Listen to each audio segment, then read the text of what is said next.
অন্ধকার, শুনশান রাস্তা, কুয়াশা ঘেরা পরিবেশ, চাপ চাপ অন্ধকারে মুড়ে আছে চতুর্দিক এবং শুনশান জায়গা, জনমানবহীন গ্রাম। এইসব জায়গায় যে শুধু ভৌতিক ঘটনা, প্যারানর্মাল অ্যাক্টিভিটি ঘটে তার কোনো কথা নেই। রাজপথেও প্যারানর্মাল অ্যাক্টিভিটি প্রতিনিয়ত ঘটে যাচ্ছে। কেউ বিশ্বাস করে, কেউ বিশ্বাস করে না। আসলে যাদের সঙ্গে ঘটে তারাই এই জিনিসটা বিশ্বাস করে। অন্য লোকে ভাবে বোধহয় গল্প কথা। আসলে একটা কথা আগেও বলেছি, এখনো বলছি, যাদের সঙ্গে ঘটে তাদের সঙ্গে ঘটনা, যারা শোনে তাদের কাছে গল্প। ফিয়ার ব্লগ, অনুভবে সারা।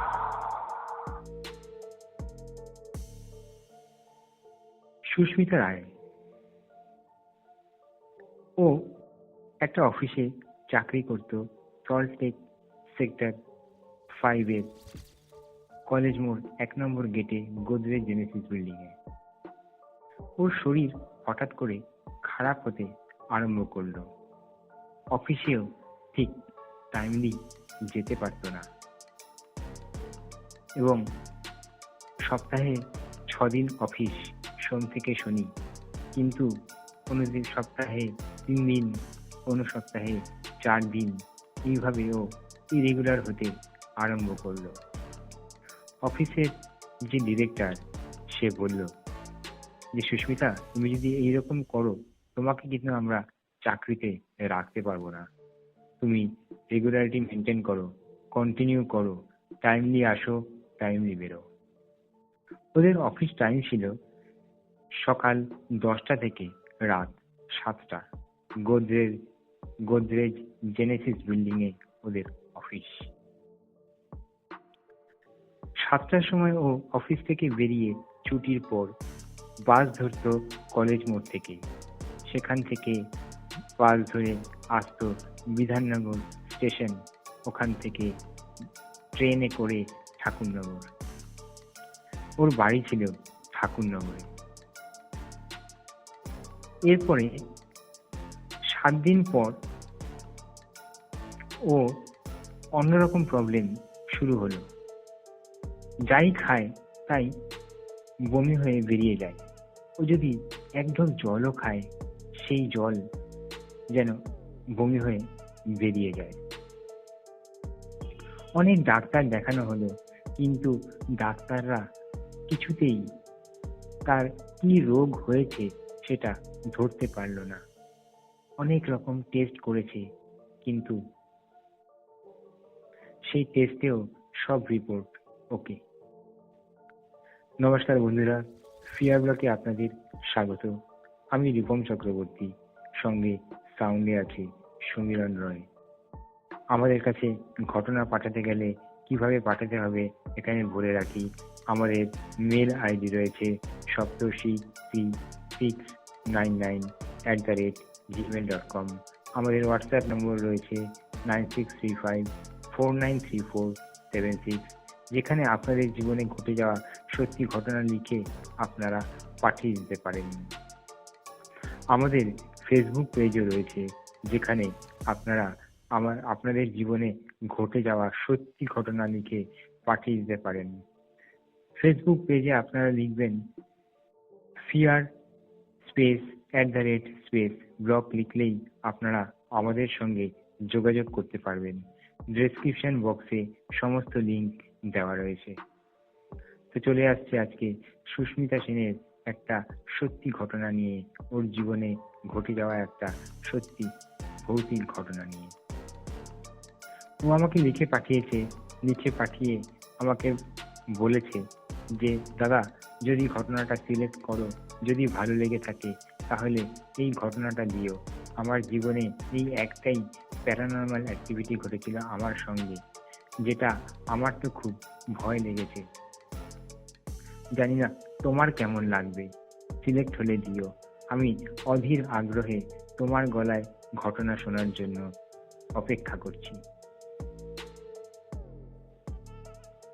ও লিখে পাঠিয়েছে, বলেছে, দাদা, আমি তখন সল্টলেক জেনেসিস বিল্ডিং এ একটা কোম্পানিতে চাকরি করি। সোম থেকে শনি অফিস, 10টা থেকে 7টা, 9 ঘন্টা ডিউটি। আমি কলেজ মোড়ে এসে প্রতিদিন বাস ধরে আসতাম বিধাননগর। বিধাননগর থেকে বাস থেকে নেমে বিধাননগরে ট্রেন ধরে আমি চলে আসতাম ঠাকুরনগর আমার বাড়িতে। একটু রাত হতো, 10টা সাড়ে 10টা বেজে যেত, তাতে অসুবিধা হতো না আমার খুব একটা। আর এইসব প্যারানর্মাল অ্যাক্টিভিটি আমি বিশ্বাস করতাম না, কিন্তু আমার জীবনে ঘটার পরে আমি বিশ্বাস করতে বাধ্য হলাম। এরকমই একদিন একটু ঠান্ডা ঠান্ডা ওয়েদার, আমি কলেজ মোড়ে এসে দাঁড়িয়ে আছি, কিন্তু অনেকক্ষণ দাঁড়ানোর পরেও দেখছি বাস কিছুতেই আসছে না। এর মধ্যেই আমি দূরে তাকাতেই দেখলাম একটু দূরে অনেক লোকের জটলা, একটা অ্যাম্বুলেন্স দাঁড়ানো, একটা পুলিশ ভ্যানও দাঁড়ানো, পুলিশও আছে, অ্যাম্বুলেন্সের লোকরাও অ্যাম্বুলেন্সের সামনে দাঁড়ানো। আমি একটু এগিয়ে গেলাম, গিয়ে দেখলাম এই 27-28 বছর কি 26 বছর এরকম একটা ছেলে বাইক অ্যাক্সিডেন্ট হয়েছে, ছেলেটা মারা গেছে। আমি উঁকি দিয়ে ওই দৃশ্য দেখে স্থির থাকতে পারলাম না। আমি তাড়াতাড়ি পা চালিয়ে আবারও কলেজ মোড়ে এসে বাসের জন্য অপেক্ষা করছি, কিন্তু সেই দিন কি হয়েছিল জানি না, বাস আসছে না একটাও বিধাননগরে যাওয়ার জন্য। তো আমি একটু দূরে হেঁটে গেলাম এই ওয়েবেল মোড়, ওখান থেকে বাস ধরলাম, ধরে বিধাননগর আসলাম, এসে ট্রেন ধরে বাড়ি। এরকমভাবে চলতে লাগলো। ঠিক 7-8 দিনের মাথায় আবারও ঠিক ওই একই রকম কেস হলো আমার সঙ্গে। আমি কলেজ মোড়ে দাঁড়িয়ে আছি বাস ধরবো বলে, কিন্তু কোনো বাস এদিকে আসছে না। আমি হেঁটে চলে গেলাম ওয়েবেল মোড়, সেখান থেকেও কোনো বাস পেলাম না। হেঁটে চলে গেলাম SDF মোড়, সেখানেও দেখছি বাস এদিকে ঘুরছে না, সব ঝিল পাড় দিয়ে বেরিয়ে যাচ্ছে। আমি আরেকটু হেঁটে ঝিল পাড়ে গিয়ে দাঁড়িয়ে বাস ধরলাম, সেখান থেকে বিধাননগর, বিধাননগর থেকে ট্রেন ধরে ঠাকুরনগর আমার বাড়ি। এইভাবে চলে আসলাম। এরপরের থেকে আমার শরীর খারাপ হওয়া আরম্ভ হলো। আমি এনার্জি পাচ্ছি না, আমি অফিস ঠিক মতন যেতে পারছি না, ইরেগুলার হয়ে যাচ্ছে। সপ্তাহে 6 দিন অফিস, সোম থেকে শনি, কিন্তু সপ্তাহে 6 দিনের জায়গায় কোনো সপ্তাহে 3 দিন, কোনো সপ্তাহে 4 দিন যাচ্ছি অফিসে। অফিসের সবাই আমার উপর বিরক্ত। কাজ করব কি, কোনো এনার্জি শরীরে নেই, কাজের দিকেও কোনো মন নেই। আমি যেভাবে কাজ করতাম সবাই খুশি ছিল, কিন্তু এখন আমার উপর সবাই একটু বিরক্ত। একদিন তো ডিরেক্টর বলেই বসলো যে, সুস্মিতা, তুমি যদি এরকম করো তোমাকে কিন্তু আমরা কোম্পানিতে রাখতে পারবো না, আমি কিন্তু টার্মিনেট করে দেবো তোমাকে। কিন্তু সত্যি কথা বলতে কি দাদা, আমার শরীর এতটাই খারাপ হয়ে গেছিল যে আমি শরীর দিয়ে পারছিলাম না যেতে। অবশেষে এরকম হতে হতে একদিন আমার চাকরিটা চলে যায়। আমি অফিসে যেতেই ডিরেক্টর আমাকে ডেকে পাঠায়। আমি ডিরেক্টরের ঘরে যাই, আমাকে হাতে টার্মিনেশন লেটারটা ধরিয়ে দিল। যাই হোক, দুঃখ পেলাম, বাড়ি চলে আসলাম। আমার চাকরি নেই, তখন আমি বেকার। কিন্তু শরীর দিন দিন খারাপ হতে লাগলো। কয়েকদিন পর, চাকরি যাওয়ার কয়েকদিন পর দেখছি অন্যরকম প্রবলেম আমার শরীরে শুরু হলো। যাই খাই তাই বমি হয়ে যায়, এক ঢোক জলও যদি খাই সেটাও পেটে রাখতে পারি না, সব যেন বমি হয়ে বেরিয়ে যায়। ডাক্তার দেখালাম, 5 থেকে 6 জন ডাক্তারের ওপিনিয়ন নিলাম, কিন্তু সবাই একই কথা বলছে, টেস্ট করতে হবে। সমস্ত রকম টেস্ট হলো, ব্লাড টেস্ট হলো, স্পুটাম পরীক্ষা হলো, কিন্তু সবকিছু টেস্ট ওকে, কোনো রোগ আমার শরীরে নেই। কিন্তু আমার শরীর দিন দিন রোগা হয়ে যাচ্ছে, মাথার চুল পড়ে যাচ্ছে, হাতের নখগুলো যেন কেমন কালচে কালচে হয়ে গেছে, শরীরের ফর্সা রং জ্বলে কালচে হয়ে গেছে শরীর, মুখ চোখের অন্যরকম অবস্থা। আমি বিছানায় শয্যাশায়ী। আমাদের বাড়ি ছিল ঠাকুরনগরে, এটা আগেই বলেছি। আর আমার দাদু ঠাকুমা থাকতো বনগাঁতে। তা আমার এরকম শরীরের অবস্থা শুনে দাদু ঠাকুমা একদিন আমাদের বাড়িতে আসলো আমাকে দেখার জন্য। ওরা এসে সমস্ত দেখলো, সব শুনলো। শোনার পরে দাদু আমার বাবাকে বলল যে, দেখ আমি একটা কথা বলি, তুই ওকে ডাক্তার না দেখিয়ে তুই ওঝা হুজুর এরকম কারোর কাছে নিয়ে যা, বা কবিরাজ। তখন আমার বাবা বলল, আরে বাবা তুমি কি বলছো, এত ডাক্তার দেখালাম, 5 থেকে 6 জন ডাক্তারের ওপিনিয়ন পর্যন্ত আমরা নিলাম, টেস্ট করলাম, কোনো রোগ নেই, কি হয়েছে ওর কেউ ধরতে পারছে না, আর ওঝা কি করবে? তখন দাদু একটু গম্ভীর গলায় বলল, দেখ আমরা তো আগের দিনের মানুষ, আমরা এগুলো বিশ্বাস করি, একবার নিয়ে যা, দেখ না তুই তো বলেছিলিস এখানে একজন কবিরাজ রয়েছে। তো অনিচ্ছা সত্ত্বেও আমার মা আমাকে নিয়ে ওই কবিরাজের কাছে গেল। কবিরাজ দেখেই আমার দিকে বড় বড় চোখ করে তাকিয়ে বলছে, এ কি রোহিত এইখানে? আমি একটু হকচকিয়ে গেলাম। রোহিত কে? কে রোহিত?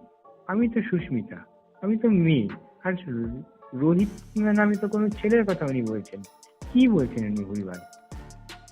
তখন আমার মা বলল যে, ও তো আমার, আপনি কি বলছেন, ও তো আমার মেয়ে, আমার মেয়ের নাম তো সুস্মিতা।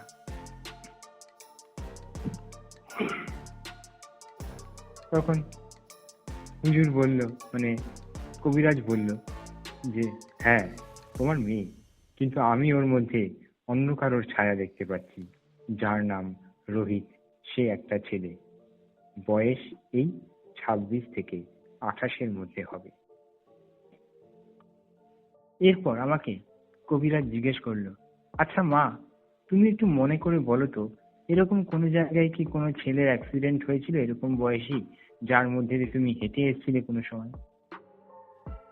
তখন সুস্মিতা একটু চিন্তা করে বলল, হ্যাঁ এরকম একদিন হয়েছিল, আমি কলেজ মোড়ে দাঁড়িয়ে আছি, বাড়ি আসবো, বাস আসছিল না, তা ওখানে একদিন দেখেছিলাম এরকম একটা ছেলে অ্যাক্সিডেন্ট হয়েছিল। তারপরে তো রাস্তা ফাস্তা সমস্ত পরিষ্কার হয়ে গেছিল, আমি তারপরেও একদিন এরকম হয়েছিল, বাস পাচ্ছিলাম না, আমি হেঁটে ওখান দিয়ে হেঁটে আমি এসেছিলাম ঝিলপাড়ে, ওখান থেকে বাস ধরেছিলাম। তখন হুজুর মুচকি হেসে বলল, এটাই তোমার কাল হয়েছে। আসলে কি জানো, তুমি যেখান দিয়ে হেঁটে এসেছিলে সেইখানেই ছেলেটার অ্যাক্সিডেন্ট হয়েছে, কিন্তু ছেলেটার যে আত্মা ওই জায়গাতেই শোয়া শোয়া অবস্থায় ছিল। আর তুমি দেখতে সুন্দর, কাজেই তোমার উপর ওই ছেলেটার জিন আকৃষ্ট হয়ে তোমার উপর ভর করেছে। আমি ওর ছায়া তোমার উপর দেখতে পাচ্ছি, আর এই জিন খুব শক্তিশালী।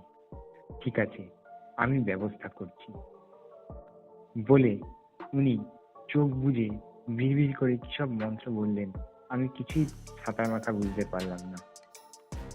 এরপরে ওনার হাতের বুড়ো আঙ্গুল আমার কপালে ঠেকালেন, ঠেকিয়ে ঠেকানোর সঙ্গে সঙ্গে আমি সেন্সলেস, আমার আর কোনো জ্ঞান নেই, আমার কাছে সব অন্ধকার, আমি কিছুই বুঝতে পারলাম না।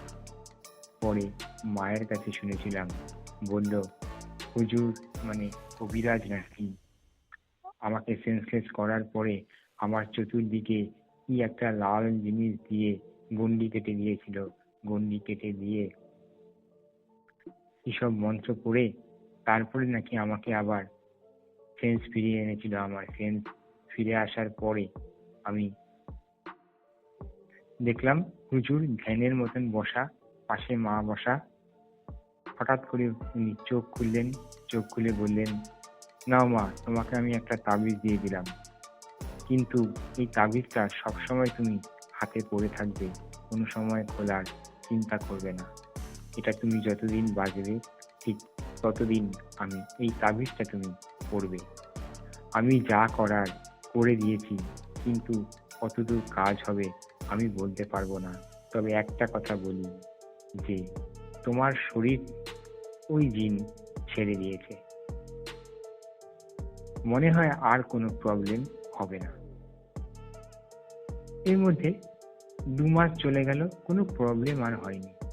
দাদা, সত্যি কথা বলতে কি, ঘটনাটা যদি এইখানে শেষ হয়ে যেত তাহলে বোধহয় ভালোই হতো, কিন্তু শেষ হওয়ার না। আমার শরীরতেও দিন ছেড়ে দিয়েছে, কিন্তু আমার জীবন থেকে ও যায়নি। সেটা আমি পরে রিয়ালাইজ করেছি। একদিন তখন বর্ষাকাল শুরু হয়েছে, বৃষ্টিতে বৃষ্টিতে চতুর্দিক ভেজা, চতুর্দিক ভিজে আছে। একদিন হঠাৎ করে দেখছি সকালবেলা একটু রোদ উঠেছে।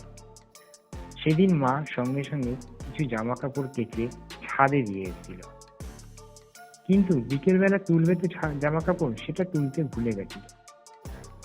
রাত হয়ে গেছে, যখন 9:30 পৌনে 10টা বাজে, তখন মার হঠাৎ করে খেয়াল করেছে, আরে আমি তো জামা কাপড় ছাদে শুকাতে দিয়ে এসেছিলাম, সেগুলো তো আনা হয়নি, যাই নিয়ে আসি। আকাশে মেঘ ভর্তি, মাঝে মাঝে বিদ্যুৎ চমকাচ্ছে, বর্ষার ঠান্ডা হাওয়া বয়ে যাচ্ছে প্রকৃতির উপর দিয়ে। মা গেল ছাদে কাপড় আনতে। কাপড় তুলে হঠাৎ করে মা তাকালো বাদিক দিয়ে। আমি আমার বাড়ির বর্ণনাটা একটু বলে দিই। আমাদের যেখানে বাড়ি, পাঁচিলের পরের থেকে শুরু হয়েছে বাঁশবাগান, ঝোপঝাড় এবং বড় বড় গাছ। এক কথায় বলতে গেলে জঙ্গল। সেই অর্থে জঙ্গল না, ফরেস্ট যাকে বলে সেরকম না, তবে জঙ্গল। জায়গাটার একটু অন্যরকম ছিল। অনেকেই অনেক রকম কিছু দেখতো ওই জঙ্গলের ওই সাইড দিয়ে। তা আমরা কোনোদিনই কিছু দেখিনি, কিন্তু সেদিন মার ওইদিকে চোখ যেতেই দেখছে একজন সাদা কাপড় পরা মহিলা না ছেলে, অবয়বটা ঠিক বুঝতে পারলো না, একজন হাতে প্রদীপ নিয়ে আস্তে আস্তে হেঁটে যাচ্ছে। হেঁটে যাচ্ছে বললে ভুল হবে, যেন উড়ে উড়ে যাচ্ছে, এবং ঘাড় ঘুরিয়ে বারবারই আমাদের বাড়ির দিকে তাকাচ্ছে। মা সঙ্গে সঙ্গে কিছু না বলে চলে আসলো ঘরের ভেতর, এসেও কাউকে কিছু বলেনি। পরের দিন মা মরক করতে ওই 9:30 পৌনে 10টা নাগাদ আবারও উঠেছে ছাদে, যে দেখি তো আজকে কিছু দেখা যায় কিনা। ঠিক একই জিনিস মা দেখলো, যে এরকম যেন উড়ে উড়ে যাচ্ছে হাতের মধ্যে প্রদীপ নিয়ে, এবং বারবার আমাদের বাড়ির দিকে তাকাচ্ছে। আর শুনশান এরিয়া তো, কাজেই আমাদের বাড়ি যেখানে, সেটা শুনশান এরিয়া। ওখান থেকে আর রাত, তাই জন্য খিলখিলি যে হাসছে, সেই হাসির শব্দটাও আমার মায়ের কানে ভেসে আসে। এরকম 3-4 দিন যাওয়ার পরে মা আমার বাবাকে বলল। আমার বাবা কথাটা বিশ্বাস করবে না। একদিন ইয়ার্কির ছলেই বাবার এক বন্ধুর কাছে, আমাদের পাশেই বাড়ি ছিল বাবার বন্ধু, বলল কথাটা। বলার পরে ওর বাবার যে বন্ধু, ওই কাকু বলল যে, দেখ তুই হাসছিস, আমি হাসবো না, কারণ আমিও দেখেছি, আমিও প্রত্যক্ষ করেছি। এইদিকে তাকায়, প্রদীপ হাতে নিয়ে যায়, প্রায় উড়ে উড়ে যায় এবং তাকায় এই দিক দিয়ে। তখন আমার বাবা একটু সিরিয়াস হয়ে গেল এই কথাটা নিয়ে। একদিন আমার বাবাও সেই দৃশ্য দেখলো। এরপরে ঠিক হাতে গোনা 15 দিন পর ঘটল সেই বীভৎস ঘটনা। আমি ঘরে একা শুয়ে আছি। আমার ঘরের পাশে একটা বড় ব্যালকনি ছিল। ব্যালকনির সামনে একটা কাচের দরজা ছিল। কাচের দরজার ভেতরেই আমার খাটটা, মানে খাটে বসলে বা শুলে ওখান থেকে বাইরেটা পরিষ্কার দেখা যেত।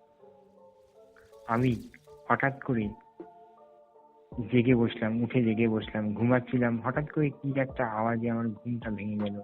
আমি উঠে বসলাম খাটের মধ্যে।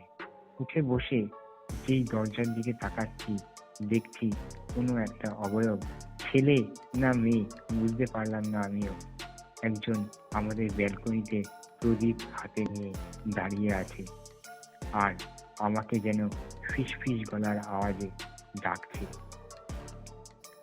আমি অনেক জোরে চিৎকার করলাম, কিন্তু মা বাবার কোনো সাড়া শব্দ পেলাম না।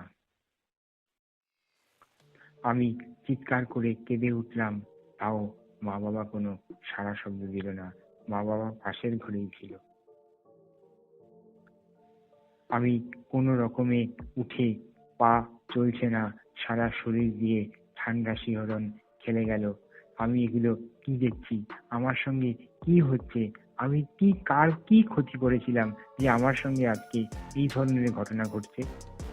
আমি গিয়ে মা বাবার দরজার মধ্যে ধাক্কা দিলাম, তাতেও কোনো শব্দ নেই। হঠাৎ করে আমি কি করব বুঝতে পারছিলাম না। আমি আমার যে ঠাকুরকে ভালোবাসি সেই ঠাকুরের নাম জপতে থাকলাম। হঠাৎ করে দেখলাম অবয়বটা আর নেই। পরদিন সকাল হতেই আবারও গেলাম আমি মাকে নিয়ে সেই কবিরাজের কাছে। কবিরাজ বলল যে হ্যাঁ, আমি বুঝতে পেরেছিলাম এরকম কোনো ঘটনা ঘটতে পারে। এই জন্যই আমি বলেছিলাম যে কতদূর কি হবে আমি বলতে পারবো না। ঠিক আছে, আর একটা ব্যবস্থা আমি করে দিতে পারি, যেটা তোমাদের বাড়িটাকে আমি মন্ত্র বলে বন্ধন করে দিয়ে আসতে পারি। তাহলে আর ওকে হয়তো তোমরা দেখবে, কিন্তু বাড়ির মধ্যে আসতে পারবে না। আর তোমাকে তো রক্ষা কবচ আমি দিয়েই দিয়েছি, সেটার জন্য তোমাকেও ধরতে পারবে না। তখন মা বলল, সে তো বুঝলাম ঠাকুর মশাই, কবিরাজ মশাই, কিন্তু ওকে তো নয় ধরলো না, আমার বাড়ি নয় বন্ধন করে দিয়ে আসলেন, কিন্তু আমরা? তখন ওই কবিরাজ বলল, আপনাদের কোনো ভয় নেই, আপনাদের কাছে ও আসবেও না। ও আপনাদের মেয়ের উপর আকৃষ্ট হয়েছিল, তাই জন্য আপনার মেয়েকে ও ছেড়ে যেতে পারছে না। ওর উপরে আবারও ভর করত, কিন্তু এই তাবিজের গুণে ও আর এখানে এসে আপনার মেয়ের উপর ভর করতে পারেনি। কিছু জিনিস লিখে দিল বাড়ি বন্ধ করবে বলে।